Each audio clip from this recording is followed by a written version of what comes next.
E vamos conversar agora com o ex-ministro Ricardo Berzolini. Ex-presidente do PT. Ex-presidente do Sindicato dos Ex-deputado federal. Ex-deputado federal.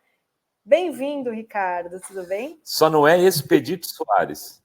Não, nem escroque, nem extraordinário. Boa tarde para vocês, prazer mais uma vez estar aqui com vocês. Muito boa tarde. Rovai, quer começar? Não, queria começar pelo final, que foi a decisão do Copom. É a última notícia quente, né, a questão da saúde do presidente, a gente já explorou aqui com o médico Grela, né, o neurocirurgião, explicou direitinho tudo que está acontecendo. Eu queria conversar um pouco mais com o Ricardo sobre essa decisão do Copom e o que ela significa. Eu estava aqui falando para a Sinara, e aí você já me corrige se eu estiver errado, que essa decisão do Galípolo não me parece ser, de ter votado junto com um sinal de que ele vai manter a mesma política. E que ele tem outros instrumentos, como o presidente do Banco Central, para segurar a alta do dólar, por exemplo, que não foram usados durante esse período da gestão Lula pelo Banco Central. Estou errado ou estou certo? Você está otimista. Eu sou otimista. Gosto do Berzolini porque ele é sincero. Eu estou perplexo. Porque uma das funções de quem é indicado pelo nosso governo é de maneira cuidadosa, evidentemente. Ninguém está propondo estabelecer um clima de tensão, mas discutir a política monetária do país.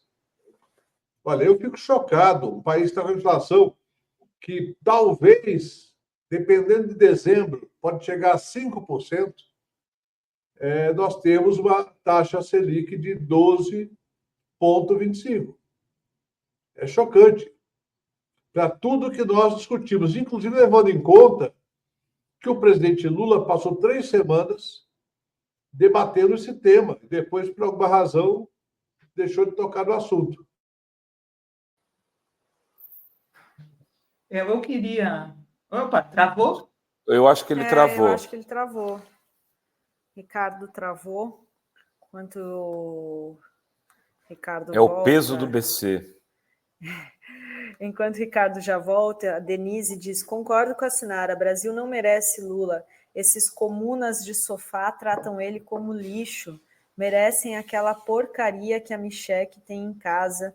Melhor frase. Eu sempre falo, isso é que é presidente, não é aquela porcaria que a Michelle tem em casa, não. A porcaria que a Michelle tem em casa é ótima, né? Ai, o pessoal gosta. Não é uma porcaria. E se é que ela tem, né? Que a gente nem sabe. Porcaria que... Eu acho que eles já estão separados faz tempo, mas o Berzolini voltou aqui. Você foi interrompido pelos energias do BC. Exatamente. Aqui o meu escritório fica a menos de 1 quilômetro do Banco Central. Então foi por isso. Então, pode ser que já esteja me vigiando aqui. Você já está grampeado. Mas então, o que eu estava falando é justamente isso. A inflação brasileira atingida por várias ondas que nada tem a ver com demanda. A demanda está boa também. Não tá, aliás, um país como o Brasil precisa ter demanda crescente. Se a estabilidade da economia depender de uma demanda estagnada, nós estamos lascados. Então, nós temos que contar com uma demanda crescente e saber que uma taxa de juros real para manter o equilíbrio pode ser uma taxa real de 4%. Por exemplo, que daria hoje 9, 9,5%, talvez 10%, e não 12,25%. O impacto disso, Renato, na dívida pública e na economia real das pessoas que não têm como captar no mercado de capitais do exterior. Porque as grandes empresas elas vão buscar recursos no mercado americano, no mercado europeu, as chinesas vão buscar na China. Agora, o cidadão comum, o empresário comum, ele vai buscar no Bradesco, no Itaú, no Banco do Brasil, no Sicoob, no Sicredi. E o custo do dinheiro fica muito alto. Imagina, 12,25 de Selic significa que uma taxa de juros boa vai estar na faixa dos 20. A boa. A ruim vai estar 30, 40. E para o consumidor vai estar 140. E a do cartão de crédito vai estar 350. Ou seja, é um problema real. Agora, essa realidade, o governo também tem, o Poder Executivo também tem responsabilidade, porque mantém, de maneira, na minha opinião, inexplicável, a meta de inflação em 3%. O Beluso e outros economistas já publicaram um artigo assinado sobre isso. Não faz sentido manter a meta de inflação nesse nível. Agora, é o que está aí. Então, teremos que conviver com isso, infelizmente. A meta de inflação poderia ser mais alta, é isso? Isso não traria impacto? Exatamente. O Banco Central, ele monta o modelo econométrico dele com base na meta a ser atingida. Veja bem, o Brasil vem numa tradição de IPCA que poucos anos ficou abaixo de 4,5%. 4,5% seria o centro da meta. A meta é 3%, mais ou menos 1,5%. Se você tiver a inflação de uma meta de 5%, por exemplo, que é muito razoável para um país como o Brasil, que sofre choques da questão climática, da questão cambial, você poderia ter, no modelo do Banco Central, mesmo esse modelo ruim que o Banco Central adota, você poderia ter uma taxa de juros um pouco menor. Isso eu falei o ano passado. Falei esse ano 10 vezes. Fiquei feliz quando vi o artigo do Beluso, porque o Beluso tem uma relação de amizade com o Galípolo. Então, eu fiquei feliz. Quando vi o artigo do Beluso, achei que ia ter alguma influência. Não tem influência nenhuma e o Brasil continua refém do mercado financeiro. Eu nem uso o termo Faria Lima mais, porque é muito mais que a Faria Lima. Tem Osasco também, tem Jabaquara, que são Bradesco e Itaú, que influenciam fortemente nessa especulação. Há uma especulação contra o Lula. Vamos deixar claro isso. Há uma especulação para enfraquecer o governo Lula, porque está gerando emprego na casa de 1,5 milhão por ano. Eles acham que, se continuar gerando esse tipo de emprego, vai chegar em 2026 como candidato fortíssimo. Benzoini, eu estava falando para o Rovai e para a Adri que eu vi um quadro ontem que eu fiquei um pouco assustada. Tem como colocar aí, por favor, Adri? Dizendo que É do 360, Sinara. Não tem como. O quadro não pode expor? Não. Mas a gente fala que é deles. Não, melhor não. Não vou arriscar. Bom, enfim, o quadro que foi levantado, colocando que só houve uma vez em que o Galípolo divergiu do Campos Neto, que ele sempre vota com o Campos Neto, né? Isso é um mau sinal? É um mau sinal, porque tem gente que interpreta que ele está votando para esperar assumir a presidência. Bom, ele vai assumir com 12,25 já. E como é que depois ele vai ser incoerente com o que ele está assinando? Porque as atas têm um texto longo, né? A ata não é só um anúncio, então vamos aumentar 1%. A ata fundamenta tecnicamente a decisão. Então, depois ele vai se desdizer? Espero que sim, espero até que ele faça, mudei de opinião, eu sou uma metamorfose ambulante, uma coisa desse tipo, para que a gente possa ter o mínimo de perspectiva de que a economia privada, eu estou falando de economia privada, estou defendendo os empresários, não os grandes, mas os pequenos e médios que precisam de capital de giro para tocar o seu negócio. E estou defendendo também o cidadão endividado. O cidadão endividado vai ficar com mais dificuldade de pagar suas dívidas, e o cidadão que queria tomar crédito, e o cidadão que acreditou, que havia uma previsão de que a Selic chegaria a 9% no final do governo Lula. O cidadão que acreditou nisso também vai investiu, montou uma lanchonete, uma padaria, uma farmácia, uma oficina, ou uma empresa de internet, uma fórum. O cidadão que investiu vai pagar mais caro, vai ter que apertar a sua margem ou aumentar o preço do seu produto. Juros também são inflacionários. Eu queria perguntar sobre essa questão do preço dos alimentos, porque é uma questão que muita gente vai aqui, não, mas está caro, está tendo inflação e está subindo. Por que os alimentos, né, estão caros? E qual que é a sua expectativa? Que vai E o que o governo poderia fazer, né, para diminuir os preços? Exato. Porque eu acho que o governo poderia fazer algumas coisas, Ricardo. Lembro da velha... Eu sou um frequentador do supermercado. Eu conheço o preço de alimentos. Há uma flutuação que, por exemplo, os hortifruti estão todos mais baratos do que há 4 meses atrás. Tomate, cenoura, batata. Por quê? É climático, é sazonal e climático. A carne voltou a subir. Quando caiu o preço da carne no começo do governo Lula, um monte de gente que eu respeito, mas que infelizmente não entende de economia, ficou comemorando, olha, a picanha caiu, faz o L, faz o L. Bobagem, o governo não fez nada para a picanha cair, sabe por quê? Porque o governo não tem o que fazer. A pecuária, ela tem ciclos. Quando as margens apertam, eles começam a abater mais do que o normal, e aí o excesso de oferta do produto faz o preço cair. Foi o que aconteceu ano passado. A carne caiu mesmo, caiu 15%, 20%. Agora voltou a subir. Então, de fato, há uma pressão dos alimentos nesse momento, não hortifruti. Falando de carnes. As carnes, tanto a carne bovina, quanto a suína, quanto a carne de aves. Voltou a subir. Normalmente, as pessoas só veem o que sobe. O que cai, a gente não percebe, não. Mas tem, o IPCA pega uma pressão nos alimentos. O que o governo pode fazer que tenha um efeito a médio prazo, não tem no curto prazo? É, da parte que ele controla via Conab, ele fazer estoques, que o Bolsonaro deixou de fazer, e Exato. vender os estoques taticamente. Quem é o presidente da Conab hoje é o Edgar Preto, filho do meu companheiro de bancada, Adão Preto, que faleceu já há uns 15 anos atrás, ou 20 anos, e que era um sem terra. O Edgar é um cara preparado, agora precisa ter orçamento para isso. Volta ao arcabouço fiscal. Esse arcabouço fiscal está errado.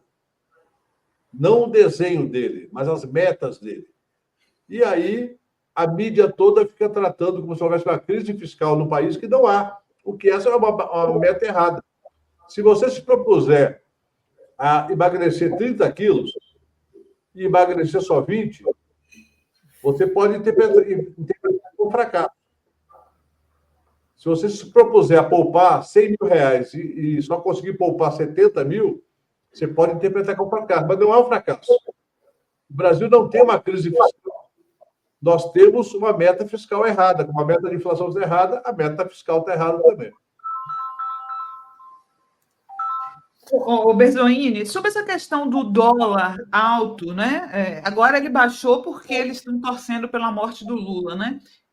E as intervenções do Banco Central que não foram feitas, outro dia eu vi um levantamento que foram feitas não sei quantas, mais de 100 durante o governo Bolsonaro e nenhuma, uma só durante o governo Lula, né? Nessa parte é capaz de o Galípolo agir? Espero que sim. Essa questão da diretoria que ele ocupa hoje. Podia propor na reunião da diretoria, nem do Copom, na reunião da diretoria do Banco Central, ele podia propor, e parece que vai fazer tardiamente, na semana que vem, leilões de dólar. Sim. Esses leilões de dólar, 1 bilhão por dia, 1,5 bilhão por dia, para quem tem 363 bilhões de reserva, você pode duelar com o mercado. O mercado existe. Mas você pode duelar. O Banco Central, aliás, a principal razão que nós declaramos para acumular reservas era para isso. Se não é para isso, para quê? E custa caro para o país, viu, Cidade? As reservas, elas pagam Selic, 12,25%, e elas recebem a taxa do Tesouro Americano. Então, tem uma diferença aí de 7%, mais ou menos, que é o custo para a dívida interna é o custo que tem para acumular reservas. Eu defendi, desde o tempo da Dilma, que eu era ministro da Dilma, eu defendi que tinha que pegar 100 bilhões dessa reserva e gastar no mercado, taticamente, de acordo com a situação do câmbio. Nunca fui muito bem recebido, porque, de fato, é uma proposta muito heterodoxa, não é ortodoxa. É uma proposta de quem não acredita no manual da Faria Lima. E a Dilma preferiu ir para o impeachment do que tentar pelo menos isso, né? Verdade seja dita. Eu respeito as decisões dela, embora tenha divergido de várias. Tem uma pergunta da Jane, ela diz: Berzoini, existe alguma forma do governo acabar com o Banco Central independente? Existe, só que precisa de Congresso. Existe, né? Aprovar uma lei complementar, ou melhor, revogar o ponto da lei do Banco Central, que foi aprovado do governo Bolsonaro, e que prevê essa autonomia. Mas quero lembrar, a partir de janeiro, o presidente do Banco Central já é indicado pelo Lula, então seria até a essa altura do campeonato, fazer uma revisão. A não ser que ele possa dizer: eu não gostava do Campos Neto e gosto menos ainda do Galípolo. Eu, pessoalmente, não simpatizo com as falas do Galípolo. Uma fala muito Faria Limer, para o meu gosto. Mas o Haddad indicou, o Haddad conheceu, eu espero que o Haddad tenha tido bastante critério para indicar. Fala, Sinara. Não, eu estou achando interessante, né, que o Berzoini está dizendo mais ou menos a mesma coisa que as pessoas mais à esquerda, do campo mais à esquerda, estão dizendo, né, que o Galípolo, infelizmente, pode ser uma decepção para muita gente. Aliás, durante a nossa live aqui, alguém fez um superchat mostrando que o Galípolo poderia ser uma faca nas costas do PT. Pelo visto, o Berzoini está na mesma direção, né, Berzoini? Olha, eu convivi com o Meirelles, certo? O Meirelles não era... O Banco Central não era autônomo. O Meirelles, tecnicamente, era ministro do Lula. E o Meirelles, o Lula acreditava na conversa mole do Meirelles. O Meirelles, ele atuou o tempo todo para manter os juros muito mais altos do que precisava. Veja bem, eu não sou contra aumentar juros, não. Se precisar, de fato, aumentemos. Vamos lembrar que a Selic, no começo do governo Lula I, foi elevada a 24,5%. Naquele momento precisava. Nós tínhamos uma crise grave, não tínhamos reservas, não tínhamos colchão de liquidez do Tesouro Nacional. O governo estava tecnicamente quebrado.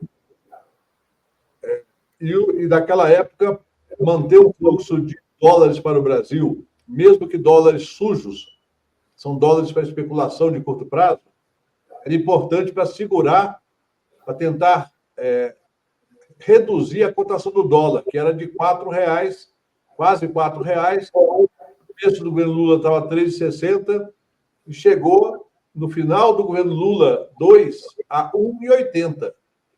Que também é um problema para a indústria, nossa.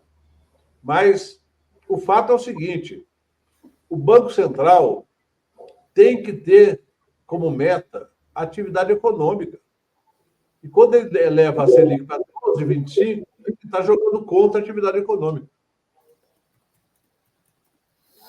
Eu lembro de fazer uma entrevista com o Bresser Pereira, na Fórum, ainda era de papel, tínhamos também o site, mas começo de 2011, se não me engano, a Dilma assumindo, onde a grande questão era como aumentar o dólar, a necessidade de mudar a política cambial para que a gente tivesse um dólar mais alto, porque a indústria estava indo para as cucuias, né?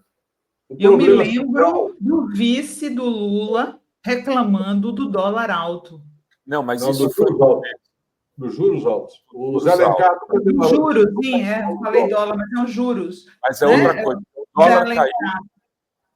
O problema do dólar é o seguinte: o dólar ideal para a indústria brasileira seria hoje da faixa de 7,50, para manter uma competitividade para exportar e para reduzir a pressão das importações.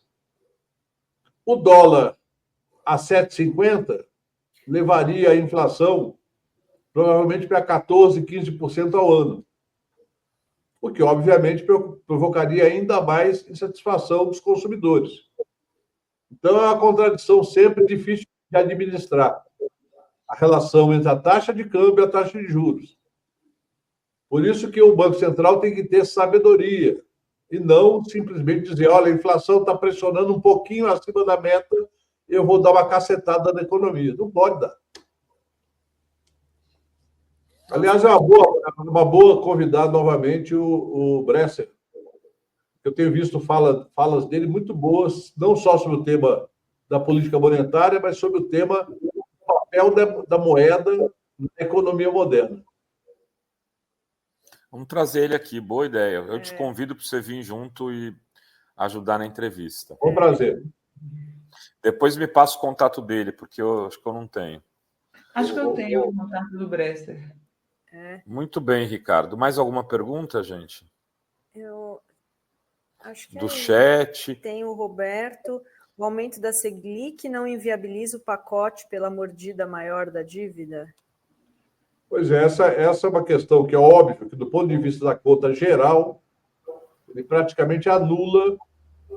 São 1%, dá mais ou menos o impacto de 50 bilhões, porque a parte da dívida não é indexada a Selic, são títulos pré-fixados. Então, dá mais ou menos 50 bilhões. E o Haddad projeta uma economia de 70 bilhões em 2 anos. Como 50 bilhões é em um ano, se mantiver em 12,25 até o final do governo Lula, significa 100 bilhões de reais. Então, dá mais do que a economia projetada pelo Ministério da Fazenda. Mas há uma confusão, que eu acho que nas contas públicas, o orçamento primário ele tem impacto parcial apenas dos juros. O grosso do impacto dos juros vai direto da dívida, ou seja, o orçamento financeiro. Então, do ponto de vista orçamentário, tem pouco impacto do primário. Mas na gestão da dívida pública, com certeza é um impacto brutal. O Roberto tem razão. Nós estamos jogando água fora do barco com um baldinho, e do outro lado, alguém com o baldinho jogando água dentro do barco. Bezoini, uma última pergunta aqui minha. Pelo que você está falando aí, a impressão minha, ou você acha que 2025 tem um cenário preocupante pela frente? Muito preocupante. Preocupante porque você tem, de um lado, você tem boas ações do governo. No MDIC, com o Alckmin tem uma equipe muito boa. Você tem boas ações do BNDES com o Mercadante. Você tem vários setores da economia que voltaram a avançar. Por exemplo, Minha Casa Minha Vida. O PAC lentamente está deslanchando. Então, são vetores positivos. Do outro lado, você tem toda a economia, como eu falei para vocês. Todas as empresas do Brasil hoje, a sua diretoria financeira, estão refazendo contas. Inclusive, algumas empresas estão adiando ou cancelando investimentos. Porque, evidentemente, o custo financeiro impacta. Muita gente que tem caixa fala assim, pô, eu vou gastar agora tendo uma garantia de 12%, 25% sem sair da cadeira. Eu não preciso nem sair de casa para ganhar 12%, 25%. Ou seja, é um impacto direto. Então, eu me preocupo muito com o ano que vem. Esse ano está terminando bem no geral, o crescimento bom, geração de emprego boa, a inflação, apesar dessa pressão dos alimentos, sob controle, não está descontrolada. Então, está terminando bem o ano. Então, eu gostaria de elogiar a gestão econômica do governo por esse lado, mas dizer que tem um problema concreto. O arcabouço fiscal e o Banco Central colocam limites além do necessário. E veja bem, como eu digo, eu sempre fui uma pessoa cautelosa em relação à economia. Não sou de admirar quem faz aventuras. Mas é preciso ter um pouquinho de ousadia para continuar crescendo. Eu tenho certeza que o presidente Lula, que está agora se recobrando da cirurgia e certamente semana que vem estará de volta, ele pode ter nova dor de cabeça, não por causa do cérebro, mas por causa da economia. Agora, Ricardo, você só antes de finalizar, no Boletim Focus, no começo do ano, eu me recordo, veio aqui conversando com o meu gerente lá no banco e tal, projetava, se não me engano, era 8,5% ou 9% a taxa de juros para esse final desse ano. 9%. 9%, né? Vai terminar com 12,25%. E mesmo assim a economia cresceu 3,5%, desemprego, né? Tem uma modulação aí que está sendo feita, que eu posso estar enganado e otimista, como você registrou, mas eu acho que o Galípolo tomou, e o Haddad, eu acho que eles combinaram isso. Não mexe, deixa ele fazer a política de juros dele lá, deixa ele entregar esse final de ano com os juros altos, e porque depois a gente faz o bem. A gente vai ter condição de ou administrar nesse patamar ou tentar poder construir um caminho para reduzir. Porque não é possível que ele vai querer ficar com 12,25 até o final do ano que vem. Eu creio que o caminho para reduzir passa por algo que não está no controle do governo, que é a inflação. Veja bem, se você tiver um novo choque por conta de estabilidade no Oriente Médio, novo choque em energia e alimentos, você não tem o controle disso. Não adianta o governo falar que vai resolver, que não vai. Alimento, se tiver, por exemplo, uma demanda muito grande do exterior por carnes, o governo não tem como proibir o pecuarista de exportar. A Argentina fez isso com o governo anterior, que eram as cotas de exportação. Então, ele limitava, só pode exportar 20% da produção. Aqui não é a tradição do Brasil, nunca teve até hoje, que eu saiba. Então, veja bem, soja é commodity. Óleo de soja tem um preço calibrado pelo preço mundial. Então, tem o impacto do dólar e o impacto da cotação. Petróleo, a mesma coisa. Etanol, hoje, também é commodity internacional. Trigo, muito mais. O Brasil é grande importador. Nesse caso, o Brasil não é exportador, é importador. Arroz não é uma commodity tão disseminada quanto a soja, mas também tem mercado internacional. E assim por diante. Então, não adianta de achar que o governo vai ter como travar o preço dos alimentos. E aí o Banco Central, aí que entra a discussão que eu, pessoalmente, faria de maneira transparente, viu, Renato? Não é para anunciar de madrugada. É para debater publicamente, aguentar a especulação do mercado e dizer, nesse cenário internacional, a meta de inflação não pode ser 3%. Vai ser 4,5%, com 1,5% para cima ou para baixo, ou seja, flutua de 3% até 6%. Que isso pode ser mudado ainda. Beluso defende isso. Beluso é um esquerdista radical? Nunca foi. Uhum. Embora seja um grande marxista. Sim. Muito bem. Muito bem, Ricardo. Obrigado. Obrigado. Um grande abraço a você. E até a próxima. Até a próxima. Quero ficar otimista como o Renato. Feliz Natal, que ele esteja certo e eu esteja errado. Vamos lá, vamos anotar e colocar numa cápsula do tempo, aí a gente vê lá depois. Renato, ano que vem tem Santos e Palmeiras de novo no Brasileirão, hein? Pois é, rapaz. E a gente, pelo jeito, vai estar com um time diferente, viu? Até o tal de Zé Rafael, Dudu, estão dizendo que vem para o Santos, hein? Santos já escrevia. Dá para reforçar. Valeu. Abraço, tudo de bom. Abraço, tudo de bom.